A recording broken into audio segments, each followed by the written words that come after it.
के बाद आपका एक बार फिर से स्वागत है। आप देख रहे हैं DGNN न्यूज़। 28 विधानसभा उपचुनाव क्षेत्रों से 56 मतदान रिपोर्टर्स लगातार आपको पल पल का अपडेट्स दे रहे हैं। मैं नए मेहमानों के साथ मौजूद हूं। हमारे नए मेहमान हैं वरिष्ठ पत्रकार जयश्री पिंगले और कांग्रेस के प्रवक्ता नीलाभ शुक्ला। नीलाभ, थोड़ा सा ठीक हुआ है, 20 सीटों पर बीजेपी आगे चल रही थी, अब 18 पर हो गई है। आप थोड़ा सा आगे गए हैं, 7 से 9 आए हैं। कुछ उम्मीदें जिंदा हैं या सब कुछ खत्म हो चुका है? नहीं प्रतीक भाई, अभी बहुत उम्मीदें जिंदा है। उम्मीद पे ही दुनिया कायम है। हम तो शुरू से ही कह रहे हैं हम सब सीटें जीतेंगे। अभी शुरुआती ही नतीजा है। हम अभी इस पे अंतिम आकलन भी आप ये नहीं कर सकते कांग्रेस हारी। कांग्रेस अभी जीत की और धीरे धीरे बढ़ेगी। अभी बहुत से काउंटिंग बाकी हैं।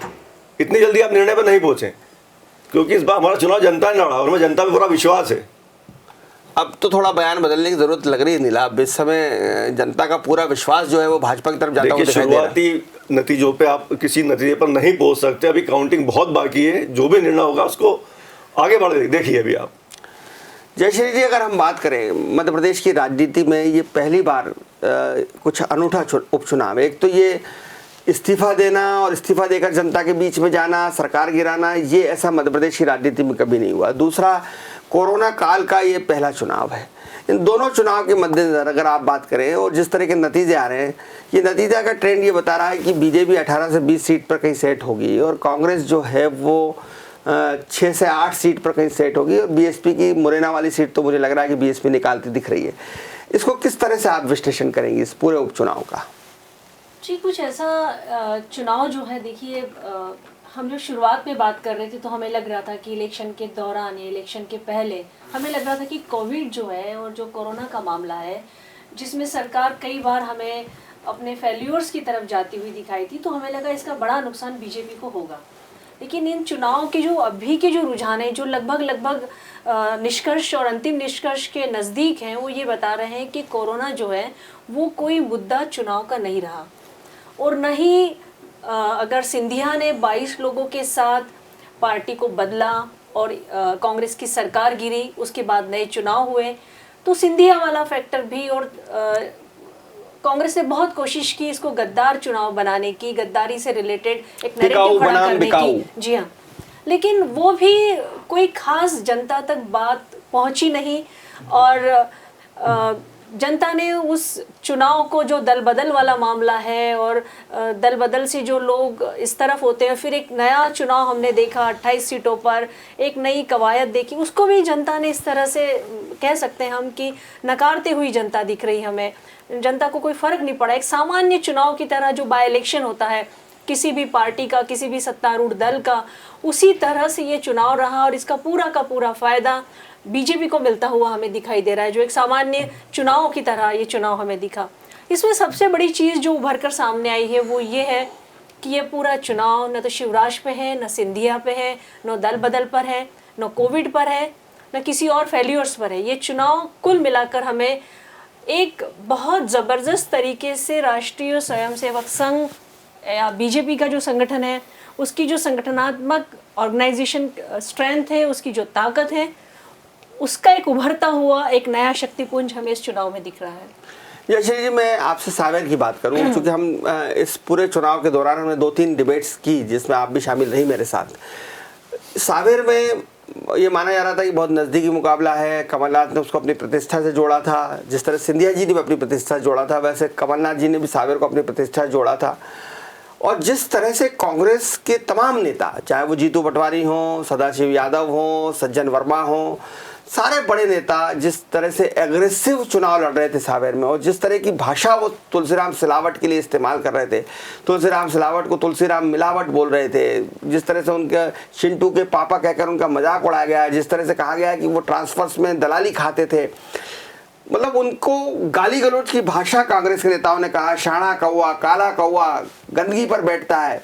जिस तरह से सज्जन वर्मा ने वहाँ रावण कहा, कैलाश विजयवर्गीय को पकौड़े जैसी नाक कहा, ये तमाम चीज़ों का मुझे लगता है कांग्रेस को फायदा नहीं मिला। जी, मुझे लगता है कि इन तमाम चीज़ों से शायद ज़्यादा फ़ायदा बीजेपी को मिला, ज़्यादा फ़ायदा तुलसी सिलावट को मिला, क्योंकि तुलसी सिलावट जी का जो एक राजनीतिक करियर हम देखते हैं या उनका जो राजनीतिक चरित्र हमें दिखाई देता है, वो बड़ा सॉफ्ट, सुलझा हुआ सा, एक नरम दिल इंसान विनम्रता। की तरह। हाँ, उनका एक अपना पॉलिटिकल ग्राफ रहा है, पॉलिटिकल उनका एरिना में उनकी पहचान रही है। और जब उन्होंने इस तरह से उसका नेगेटिव कैंपेनिंग लगातार किया, तो मुझे लगता है इसका कहीं ना कहीं फ़ायदा उतना ही ज़्यादा फ़ायदा तुलसीराम सिलावट को मिला। लेकिन तुलसी सिलावट अगर रिकॉर्ड जीत की तरफ सावेर में बढ़ रहे हैं, तो हमें ये भी देखना पड़ेगा कि इसका श्रेय किसे जाता है। तो इसका श्रेय निश्चित तौर पे एक हद तक तो उनकी अपनी पर्सनालिटी, अपना व्यक्तिगत पॉलिटिकल उनका जो कद है उस पर है, और उससे भी कहीं अधिक हम ये कह सकते हैं कि बहुत बहुत बड़ा रोल इसमें संघ की लॉबी ने, बीजेपी के संगठन ने, और बीजेपी ने जिस तरह से उसको स्ट्रेटेजिकली प्लान किया कि आप देखिए वहाँ पर अगर रमेश मेंदोला उसके संचालक थे, तो संचालक होने के बाद वहाँ मधु वर्मा थे, वहाँ उषा ठाकुर थी, तमाम बीजेपी के लोग, और दूसरा उन्होंने ब्लॉक लेवल पर, बूथ स्तर पर जो लगातार संघ की जमावट रही, संघ के लोगों की सक्रियता रही, तो एक तरह से एक ऑर्गेनाइजेशन का जो चुनाव क्या हो सकता है उसका एक बेहतरीन मॉडल हमें सावेर का दिखाई दे रहा है। नीलाभ, आपने बहुत चुनाव के पहले आपकी पार्टी के तमाम बड़े नेता दावे कर रहे थे कि हम तो संगठन से चुनाव लड़ रहे हैं। इस बार बदली हुई कांग्रेस है, बदली हुई रणनीति, हमने भी पन्ना प्रमुख बनाया है, हमने भी मंडलक बनाए हैं, हमने भी जो है वो एक बूथ पर 30-30 कार्यकर्ता को रखा है, और खुद कमलनाथ जी बूथ के प्रभारियों से फीडबैक ले रहे थे। शाम को 7 बजे के बाद उनका फ़ोन किसी भी सामान्य कार्यकर्ता के पास आ जाता था, वो उससे फीडबैक लेते थे। लेकिन आपने कांग्रेस ने संघ की, जिसका जिक्र जयश्री कर रही हैं, उस संघ का पन्ना प्रभारी, बूथ प्रभारी, सेक्टर प्रभारी, वो संगठनात्मक ढांचा तो आपने बना लिया, वो नकल तो आपने कर ली, लेकिन वो कहीं वैसा कोई असर दिखाई देता हुआ ये नतीजे जो आ रहे हैं उसमें दिखाई नहीं दे रहा। क्या कांग्रेस अपने तरीके से चुनाव लड़ती तो ज्यादा बेहतर साबित होती, या संघ की नकल करने के बाद उसको नुकसान हुआ है? देखिए, संघ की नकल नहीं की गई इसमें। इस बार कांग्रेस की जनों में आक्रोश था। जिस तरह उनकी सरकार कोविड काल में गिराई गई थी, चुनी सरकार, तो कांग्रेस का प्रत्येक कार्यकर्ता वो समझ रहा मैं खुद चुनाव लड़ रहा हूँ, इस तरह प्रत्येक कार्यकर्ता मैदान में डटा हुआ था। और सबसे बड़ी बात तो ये चुनाव जनता ने लड़ा हमारे लिए।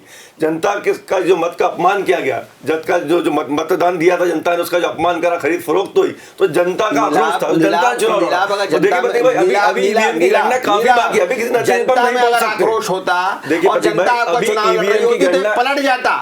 8 सीट पर जो है बीजेपी होती और 20 पर आप होते। प्रतिभा, अभी समय बहुत बाकी है, अभी ईवीएम की गणना बाकी है, अभी कई दौर बाकी हैं, अभी बहुत नतीजे आपको अप्रत्याशित मिलेंगे, चमत्कारिक नतीजे मिलेंगे। आपको लगता है अभी भी सावेर के अंदर, निश्चित रूप से अभी भी सावेर में तुलसी पीछे हो जाएंगे? देखिए मैं आपको बता रहा हूँ, चमत्कारिक नतीजे मिलेंगे आपको। अभी ईवीएम की गणना बाकी है, अभी हम किसी नतीजे पर नहीं पहुंच सकते। जिस तरह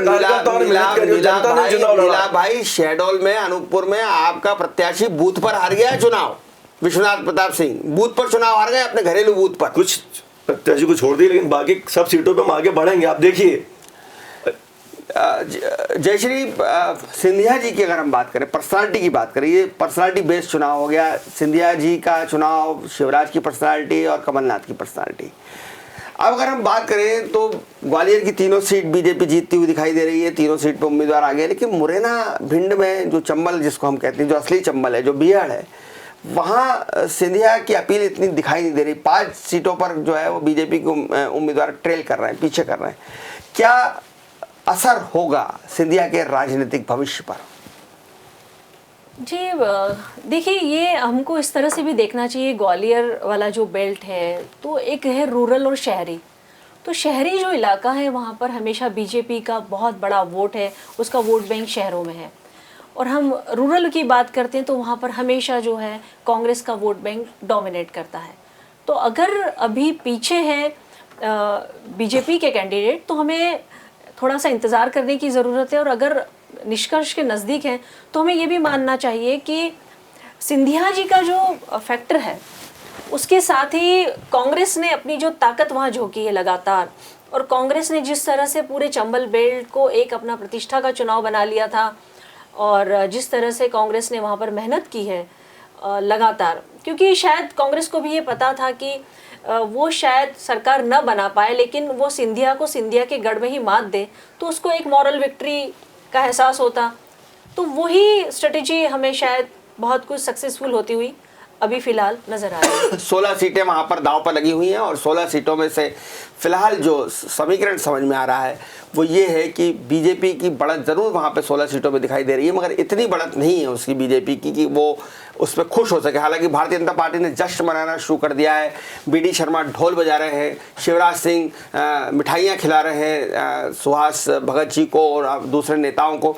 तो कहीं ना कहीं बीजेपी ने मान लिया है कि इस उपचुनाव में कांग्रेस 8 और 10 सीटों के बीच में सिमट के रह जाएगी। हालांकि नीलाभ शुक्ला अभी भी डटे हुए हैं, उम्मीद पर कायम हैं और ये तो कहते ही हैं कि जब तक उम्मीद है तब तक आशाएं हैं, तब तक ज़िंदगी है, तब तक उम्मीद है। लेकिन जिस तरह से बसपा ने 2-3 सीटों पर अपना अच्छा असर दिखाया है, नीलाभ क्या बसपा के फील्ड में रहने से, बसपा के मैदान में रहने से आपको नुकसान हुआ? जी कुछ नहीं नुकसान हुआ, बसपा से हमारी फाइट थी भी नहीं, भाजपा से हमें कोई नुकसान नहीं हुआ। देखिए भाजपा ने ये चुनाव लड़ा है, प्रदीप भाई मैं बता दूं, इसमें भाजपा ने धन बल का और सरकारी मशीनरी का बहुत दुरुपयोग किया है। स्पष्ट रूप से दिख रहा है कितना पैसा भाजपा ने बहाया है इसमें और सरकारी मशीनरी का कितना दुरुपयोग किया है।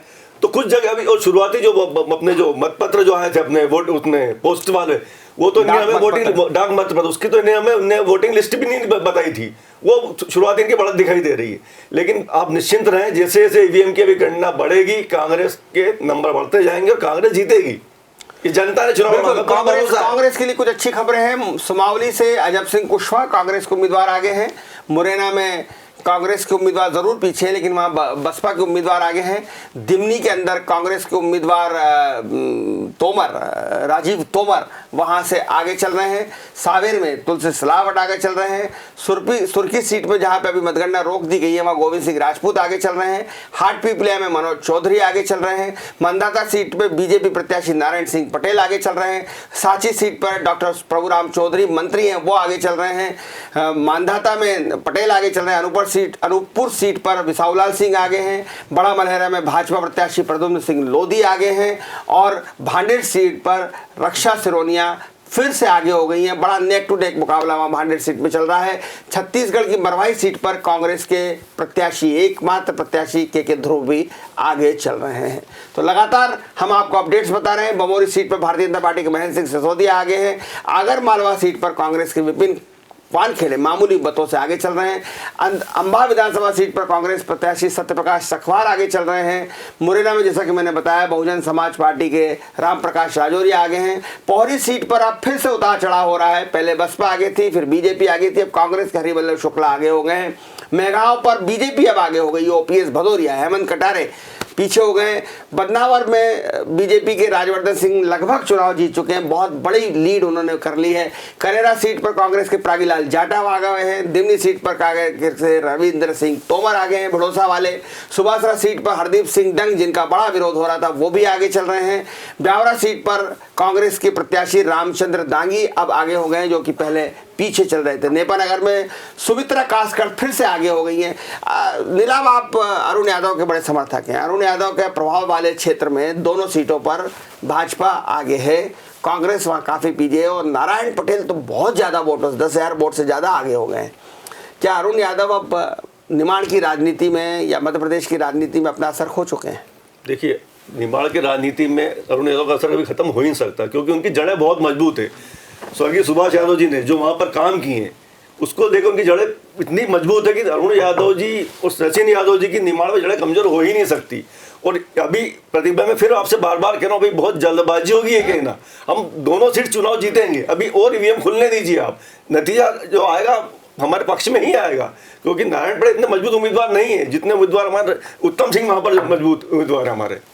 जयश्री ये कह रहे हैं कि नारायण पटेल उत्तम सिंह की तुलना में कमजोर उम्मीदवार हैं, पर अगर कमजोर उम्मीदवार 10,000 से आगे है तो अगर बीजेपी ने मजबूत उम्मीदवार दे दिया होता तो क्या होता जयश्री जी? और अरुण यादव की बात करें, अरुण यादव निमाड़ में अब मुझे लगता है कि वो असर जो उनके पिता का था सुभाष यादव का, जिनको निमाड़ का गांधी कहा जाता था, बड़े सहकारिता नेता थे, बच्चे उस राजनीति को, दोनों बच्चे उनके उस राजनीति को आगे नहीं बढ़ा पा रहे। कि मुझे लगता है अरुण यादव के बारे में अगर अपन विचार करें तो जब से कमलनाथ मध्य प्रदेश में संगठन में आए हैं कांग्रेस में, उसके बाद अरुण यादव का जो पूरा रोल रहा या अरुण यादव जिस तरह से एग्जिट किया उन्होंने संगठन से, उनको हटाकर जो भी रहा, उनकी नाराज़ी इतनी बड़ी रैली उस दिन हो रही थी, बड़ी मुश्किल से उनको मनाया गया, तब वो वहाँ पर आए, तो हमें वो घटनाक्रम भूलना नहीं चाहिए। तो क्या कांग्रेस में अरुण यादव वो स्थिति में है फिलहाल, या कांग्रेस में जिस तरह से एक दृश्य हम आपको दिखा रहे हैं टीवी पर कि तुलसी सिलावट जो हाल ही में कांग्रेस से भाजपा में आए हैं, जो पिछला चुनाव उनसे राजेश सोनकर हारे थे, वो राजेश सोनकर किस खुशी में, उत्साह में उनको उठा रहे हैं। ये भारतीय जनता पार्टी का संगठन है नीलाभ। ये संगठन, ये दृश्य आपको बताता है कि कांग्रेस को क्या सीखने की जरूरत है। देखिए कितना बड़ा दिल है राजेश सोनकर का कि उन्होंने अपनी सीट तुलसी सिलावट को दी है, पुरानी हार को भूल गए हैं, पूरे दिल लगाकर उन्होंने राजेश सोनकर ने, सावंत सोनकर ने काम किया और कांग्रेस के से आए हुए तुलसी सिलावट को, जिनको 4 महीने हुए हैं, उनको वो कंधे पर बिठालते हैं, दिल में बिठालते हैं। ये सीखने वाली बात है। राशि, कांग्रेस को सीखना चाहिए भारतीय जनता पार्टी से। आप क्या सोचती हैं? बिल्कुल, यही संगठन है, यही संघ है और यही बीजेपी है जहाँ पर ये संभव है। और कांग्रेस में जो है हम देखते हैं कि राजी नाराज़ी जो है वो इतनी लोकतांत्रिक तरीके से कह लीजिए, या इतनी खुलकर है कि वहाँ संगठन को नुकसान हो रहा है, कांग्रेस को नुकसान हो रहा है, इसकी चिंता बहुत कम। और आप स्क्रीन पर देख रहे हैं रमेश मेंदोला को, जो कि चुनाव प्रभारी थे, मध्य प्रदेश में सबसे ज्यादा वोटों से जीते हैं, 1 लाख वोट से वो चुनाव जीतने का उनके नाम पे रिकॉर्ड है। और जब उनको प्रभारी बनाया गया था नीलाभ, आप मानेंगे, तब उन्होंने कह दिया था कि हमारी लीड जो है, जीत जो है 25,000 वोटों से होगी। और इस वक्त तुलसी सिलावट, भले ही ये शुरुआती है, मैं खुद भी कह रहा हूँ ये शुरुआती है, लेकिन शुरुआत में ही जिस तरह से तुलसी सिलावट 12 साढ़े 12 हज़ार तक पहुंच गए हैं, मुझे लगता है कि ये ऐतिहासिक जीत होने जा रही है। नीलाभ, थोड़ा सा बड़ा दिल रखकर बात करिए। देखिए प्रतीक भाई, कुछ सीटों की हम बात नहीं करते हैं, पर ज्यादातर सीटों पे कांग्रेस जीतेगी। अभी बहुत जल्दबाजी हुई कहना, मैं आपसे बार बार मैंने आपकी बात मान ली कि जल्दबाजी होगी। अभी शुरुआती खुलेगी, नतीजे कांग्रेस के पक्ष में आएंगे। हमको जनता पे विश्वास है कि हमारा सावेर प्रेमचंद गुड्डू जीत रहे हैं, अब जीत रहे हैं इस 12,000 13,000 की लीड के बाद। देखिए प्रतिभा, अभी भी उम्मीद कायम है। अभी ईवीएम में बहुत सी बची, खुल रखा है, 2 बचे मतगणना के। अभी मैं नीलाभ, अभी हम हार नहीं मान रहे हैं। नीलाभ शुक्ला की संघर्षशीलता सलाम के योग्य है। आखिरी ईवीएम जब तक नहीं खुल जाएगी तब तक वो हार नहीं मानने वाले हैं। मैं आपके जज्बे की, आपकी इस भावना की कदर करता हूं नीलाभ, लेकिन सत्य को स्वीकारिए, अब सावेर में आपके लिए कुछ खास बचा नहीं है। जिस तरह से रमेश मेंदोला वहां पर आए हैं मतगणना स्थल पर, और जिस तरह से रमेश मेंदोला वी का, विक्ट्री का साइन बना रहे हैं, उसके बाद नीलाभ अब कांग्रेस के लिए कुछ बचा नहीं है। जयश्री जी, सिंधिया का हम असर की बात कर रहे थे, उसी बड़ी खबर आ गई थी, मैंने आपको रोक दिया था। क्या ये पर्सनालिटी में जो टकराव का चुनाव था, पर्सनालिटी बेस्ड चुनाव था, इसमें बीजेपी जीत जाए, कांग्रेस हार जाए, मगर सिंधिया ने काफी कुछ खोया है? मुझे ऐसा नहीं लग रहा है कि सिंधिया ने बहुत कुछ खोया है। अगर उस चंबल बेल्ट की बात अपन करें तो वहाँ कांग्रेस ने ताकत लगाई और कांग्रेस वहाँ 5 से ज़्यादा सीटें ले सकती है।